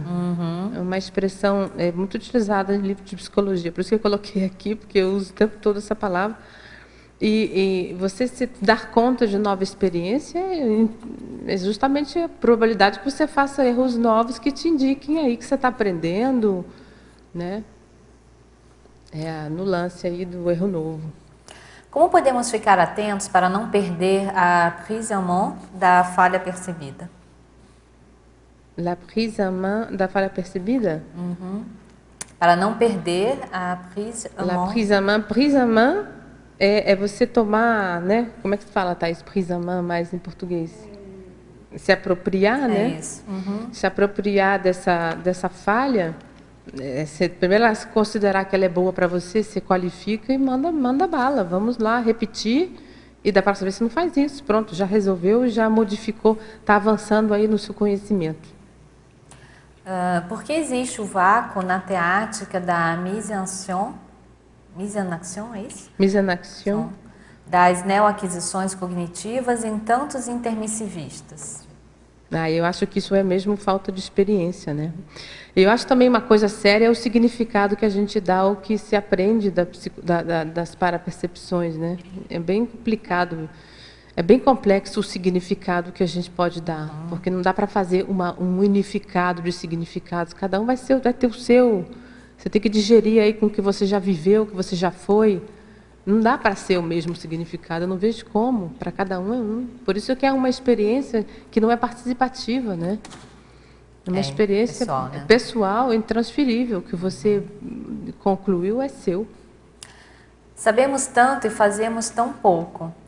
Quando é a hora de colocar nossa suposta maturidade mise en question? Mise en question. Olha, você sabe que outro dia eu estava pensando assim, essas notícias, as novelas, os filmes, a gente vê a mesma história. O fulano traiu e se arrependeu. O outro roubou e se arrependeu. Matou e se arrependeu. Quantas vezes mais a gente tem que fazer a mesma coisa e não se arrepender, né? Aí vai a questão, eu te devolvo a questão, porque é bem complexo isso, da pessoa se dar conta de... Chega, né? Já fiz isso todas, milhares de vidas. É que chega uma hora da saturação, né? Mas a mudança não necessariamente ela ocorre só com a saturação, né? Ela pode ocorrer a partir de uma percepção de que, olha, isso aqui está na linha, né? Errada, equivocada, precisa fazer uma correção.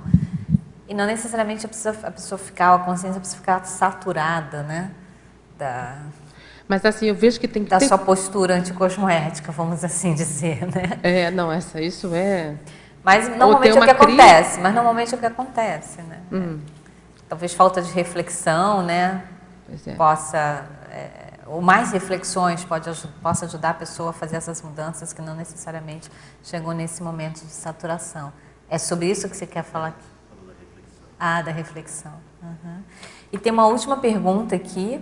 Como funciona na prática o Zeitpunkt, não sei como fala isso, da compreensão do auto-engano? Esse é o Zeitpunkt. Isso é o momento. Zeitpunkt é em alemão, né? Essa é a herança da Manuela Unol, da minha prima, que me deu essa dica. É o momento em que você compreendeu que você se enganou. E aí você vai em ação e corrige, faz o necessário para que aquilo seja para você um direcionador. Tá. Tem a ver com Zeitgeist? Eu acho que é a mesma palavra, Zeit, né? Zeitpunkt. Falei bem, Manuela, a palavra? Falar em Manuela, ela mandou uma pergunta para você.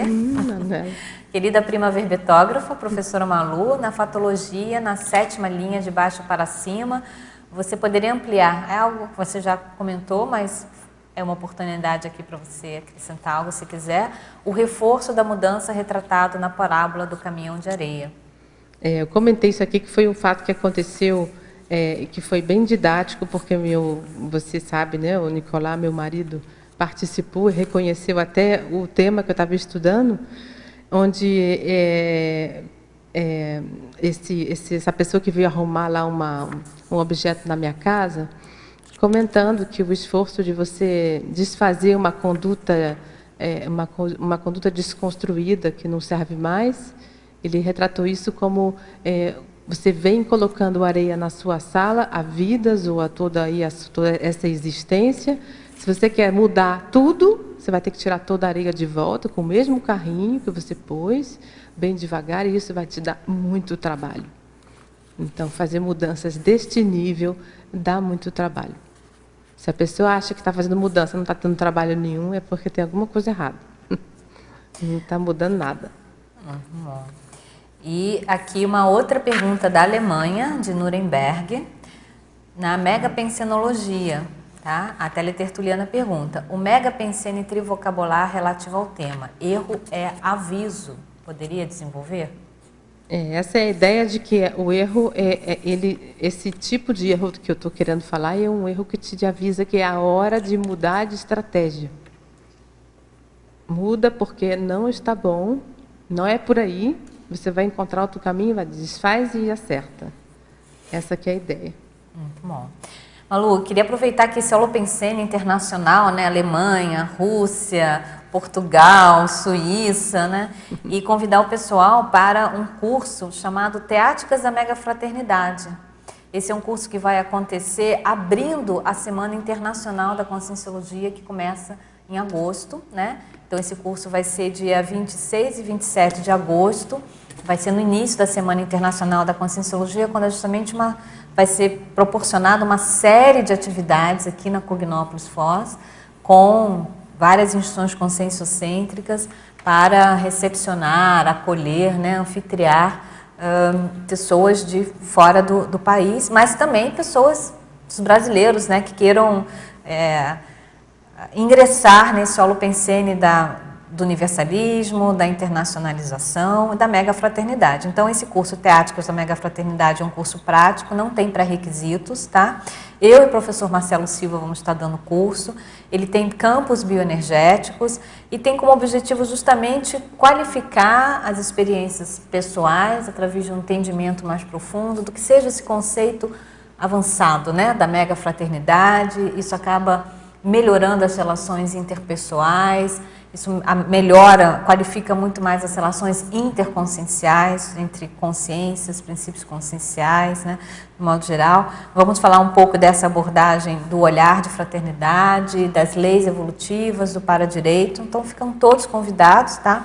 Para mais informações, entre em contato com o CAEC. O curso vai ser dado em inglês, mas com traduções para o espanhol, para o português. Então, que o idioma não seja uma barreira, ao contrário, que o idioma seja um incentivo para as pessoas participarem e dessa maneira se conectar com o holopensene, né, na megafraternidade, no universalismo do Estado mundial. E no mês de agosto também a gente vai oferecer, a Juriscons vai oferecer a 5ª semana da Paradireitologia, que compõe nessa 5ª semana um acoplamentário com a temática Liberdade Consciencial e o 9º Fórum do Paradireito, com uma série de apresentações também sobre a mesma temática. Vai haver um campo projetivo autolibertário também. Eu e o professor Marcelo Silva vamos estar trabalhando com esse campo para que a pessoa possa experimentar a liberdade consciencial através da projeção consciente de outros fenômenos parapsíquicos. Então, ficam todos convidados. Teáticas da Megafraternidade, 26 e 27 de agosto, informações com o CAEC, Semana da Paradireitologia, no princípio do mês de agosto, informações com a Juriscons. Tá? Deixa eu aqui, Malu, na pensenologia, na página 1, terceira linha, poderia discorrer sobre o enfrentamento dos auto-bato-pensenes? Os bato-pensenes são os pensamentos que se repetem, como nós estamos referindo aos erros, né, contrastando os erros que a gente repete com erros novos. Você superar aqueles que você sempre repetiu é aquilo o foco do que eu estou querendo trazer, não é? Esses são esses enfrentamentos, esses pensamentos de enfrentamento deles. E ainda na página 2, agora, na fatologia, na penúltima linha.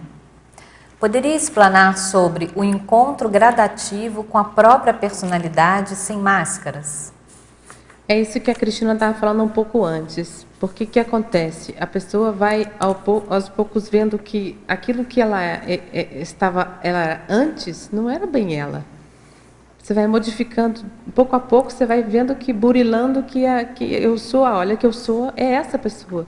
Ela vai aparecendo, essa personalidade, você vai se conhecendo melhor. A pessoa chega, você é assim, aí eu sei que eu sou assim, né? Mas eu estou trabalhando para isso. Você está trabalhando para a sua, né? Você vai melhorando e vai descobrindo quem você é. São os dividendos do autoconhecimento, né? Eu acho que, pegando o gancho com essa sua resposta, na página 3, na polinomiologia, o polinômio erro novo, original, desconhecido, inédito. Essa é uma sequência mais ou menos de sinônimos, né? Para dar uma ideia de que é algo que você nunca mexeu ainda. É normal que você vai errar, né? É isso que a gente já conhece. Quando conhecer, vai fazer a primeira vez, vai errar. Pronto. É esse polinômio só para dar uma ideia. Bom. Acho que ele, depois eu te passo. Malu, na segunda página, principiologia. Poderia falar um pouco sobre o princípio evolutivo de sempre ser tempo de mudar, independente da idade? Isso posso dizer. Independente da idade, independente do país, independente daquela... Muitas vezes eu vejo as pessoas dizerem: você mora num lugar maravilhoso, lugar bom é lá onde você está. Eu disse: não, o lugar bom onde você viver é lá onde você tem o seu trabalho, o melhor lugar do mundo. Você tem o seu trabalho, faz lá dele e mude com esse trabalho e com esse lugar onde você vive. É uma questão de inteligência mesmo. Estamos aqui para ser felizes aqui agora, né? Então, não ter medo de mudar. Entrando aí nas suas ideias mais originais, você vai ver que pode transformar momentos até em lugares ruins. Mas se é ali que você tem que viver. E tem a questão assim, né? Eu já passei dos 50, né? Eu já estou na meia-idade, eu já estou na quarta idade, não dá mais para mudar. Vamos deixar para outra vida. Olha, sempre é tempo de mudança, né? Sempre é tempo de mudança. E assim, a gente até pode entrar em algum conhecimento que era muito mais interessante. Juntar tudo que você fez até hoje, juntar profissões, algumas habilidades que você tem, fazer alguma coisa nova, empreendedorismo, tudo está aí na jogada. Tudo pode ser. Eu estou procurando aqui um livro que tem essa temática. Não existe um livro da Conscienciologia com essa temática, né? Sempre é tempo de mudar, exatamente. Deixa eu ver. Mudar e mudar, não é? Tem o título Mudar e Mudar, da Flávia Guzzi, claro, mas tem um livro recente. Deixa eu ver se não sei se está aqui. Sempre é tempo de mudar, o tempo de mudança. É um livro mais recente que foi publicado. Alguém, acho que não tem aqui no Tertuliário, mas que fala justamente sobre isso, né? Sobre digamos assim, a temporalidade das reciclagens, né? Ou seja, e a mudança é o tema da Conscienciologia. E a mudança, não há Conscienciologia sem mudança, né? Sem renovação. Porque é um tema bem difícil de você aplicar aqui esses princípios, né? Se você não mudar a vida e se propor uma nova atuação, não tem mudança nenhuma. Você vai simplesmente ficar aí fingindo que está experimentando porque pode ser até um status, né? Aqui você dizer: sou conscienciólogo, mas muito trabalho mesmo na vida cotidiana para as pessoas ser coerentes, né? Exatamente. Vamos lá? Aqui na página 3, mitologia, gostaria que você explicasse o mito da perfeição na perspectiva da autoimperdoabilidade. Fizesse essa relação e as dosagens. O mito da perfeição e a imperturbabilidade? Olha, eu acho assim, eu não posso dizer para você que... Não faço ideia do que é imperturbabilidade, mas eu posso dizer o que a falta dela tem. Imperdoabilidade. A imperdoabilidade? Sim. Está na mitologia? Mito. Você traz o mito da perfeição, e aí na mitologia. E aí ele quer saber sobre essa questão do mito da perfeição, fazer uma correlação com o conceito da auto-imperdoabilidade, não é isso? Do auto-imperdoamento. O auto-imperdoamento fundamental você... Imagina se eu faço um erro e já me sacrifico, me autocedi e falar: você não consegue fazer nada, você realmente não... Sempre erra na mesma coisa, pode sair daí, isso não é para você. Então, isso também, né, é uma maneira da pessoa ter auto-afetividade, né? Compreender que ela pode errar, ela não conhece aquilo, é normal que ela...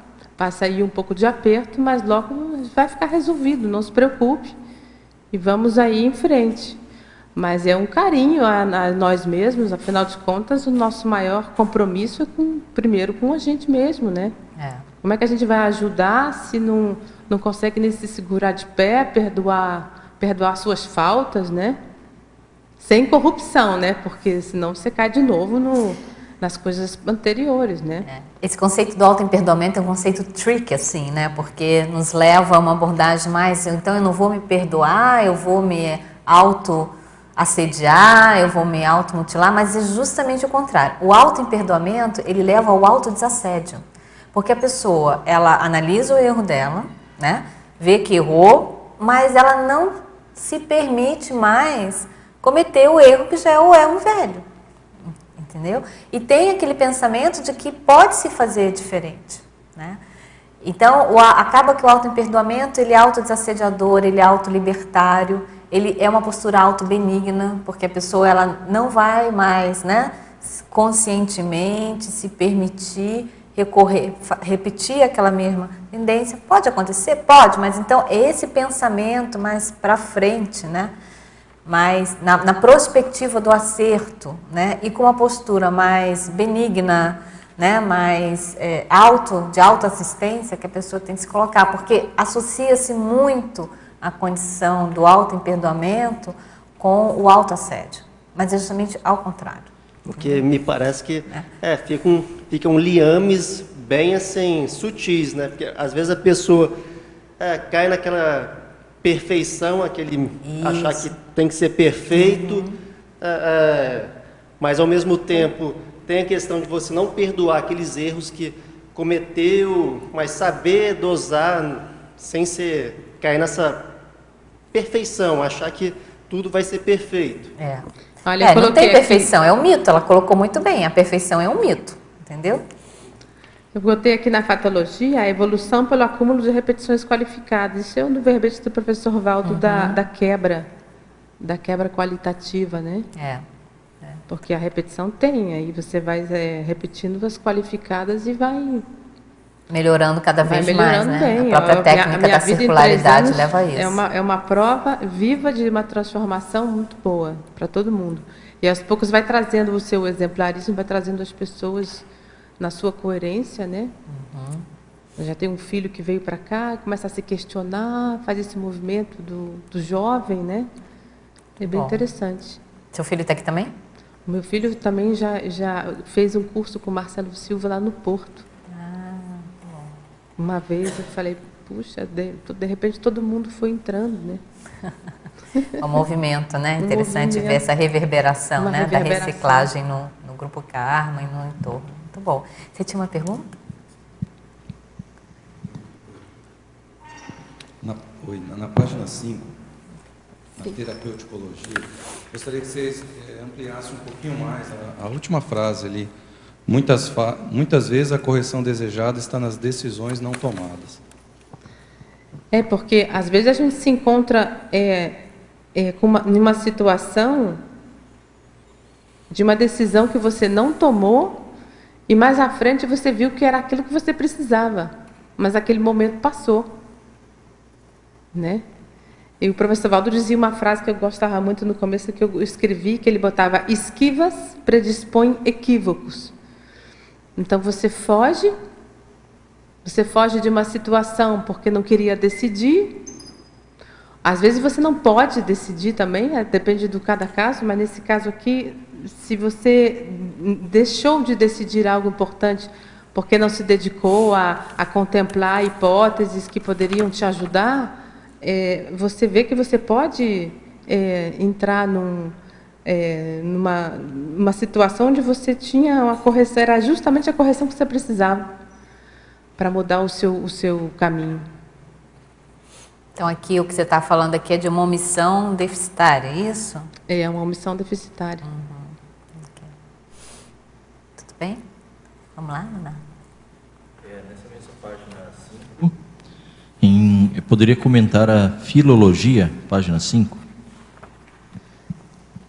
O adjetivo novo traz a intenção de anunciar o erro enquanto oportunidade de renovação imediata da automanifestação equivocada. Adverte para a hora da mudança iminente de estratégia. É aquela questão também que eu pus aqui na frente, o erro é aviso. E se você ficar bem atento, você pode aí mudar toda a sua planificação e encontrar um caminho diferente. É que isso parece, né, repetitivo, mas é que é muito difícil de aplicar. Você ficar atento aos erros e não tentar repetir, eu fico bem focada em não repetir do mesmo jeito, porque tenho a impressão que a arte já foi, para mim, uma atividade bem das minhas vidas passadas que não me deram muitos bons frutos, né?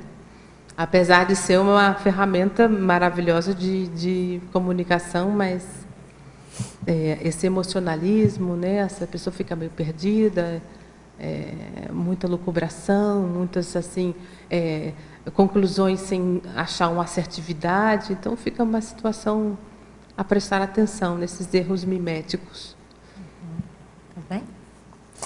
E em paradoxologia, na página 3, Malu, na terceira linha. Poderia explicitar o paradoxo de o erro da consciência sábia poder ser de maiores e de piores consequências em relação aos erros da consciência tola? A pessoa que tem mais informação, né? Mais informação, você já está pronto para errar um pouco menos. Então, o paradoxo é esse: você sabe mais, tem mais responsabilidade do que você faz.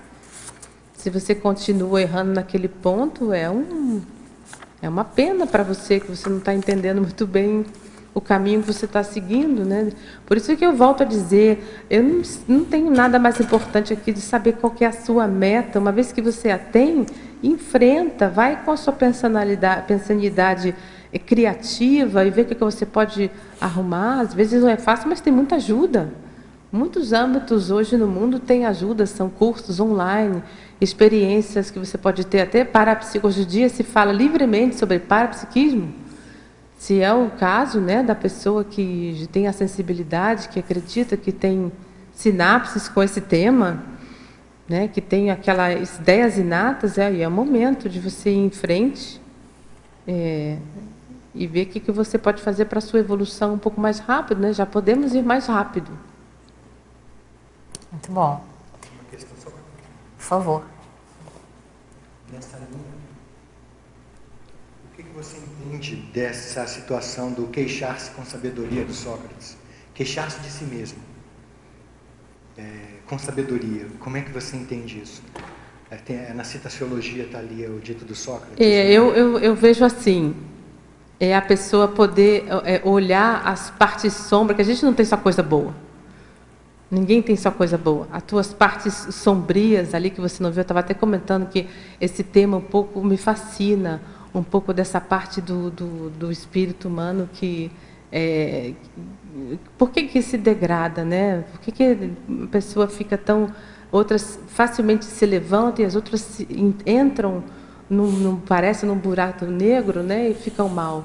Eu acho que essa é você prestar atenção e falar, eu posso melhorar, olha, vamos aqui comigo, vamos ler aqui esse tema, vamos estudar, vamos ampliar essa cognição e vamos experimentar. É ser realmente desprender, né? Destravar e sair da imobilidade pensênica, pensar sobre o que você pensa. E para isso tem um momento que tem que fazer um silêncio, né? E pensar sobre o que você pensa. Não é um hábito, às vezes as pessoas vão tão maquinalmente e não se pensa mais, né? Tudo bem? O que você acha, Ulisses? Malu, parabéns, muito bom. Satisfação muito grande estar aqui com você hoje. Aprendi uma opção de coisa, anotei uma série de coisas aqui para refletir. Parabéns mesmo pelo verbete. Esperamos seus próximos, né? Tá certo. Tá? E a gente agradece aí a todos que participaram presencialmente e online. A gente endereça nossos agradecimentos à equipe técnica e passa para os avisos finais. As pontuações da tertúlia de hoje são 22 assinaturas no livro de presença, 11 perguntas presenciais e 28 perguntas enviadas online. Temos um convite. A Sofia com o curso Conscienciograma Sem Drama. Olá, boa tarde a todos. Em nome da Conscius, comunicamos vocês que começa amanhã, no domingo, dia 23/7, o curso Conscienciograma Sem Drama na modalidade EAD, com término em 4 de fevereiro de 2018. Qual o objetivo desse curso? É auxiliar na análise, no entendimento e no preenchimento das 2.000 questões do livro Conscienciograma, que é o manual para conhecermos a nós mesmos. As aulas serão online, aos domingos, das 19 às 21 horas. Ressaltamos, entretanto, que as 2 primeiras aulas, de amanhã, do dia 23 e do dia 30 de julho, estarão sendo disponibilizadas para serem assistidas gratuitamente. Informações e inscrições poderão ser obtidas e feitas através dos telefones código de área 45, fones 2102 1460 ou pelo celular 99 994 1460 ou pelo site www.concius.org.br/loja. Aguardamos vocês e muito obrigada.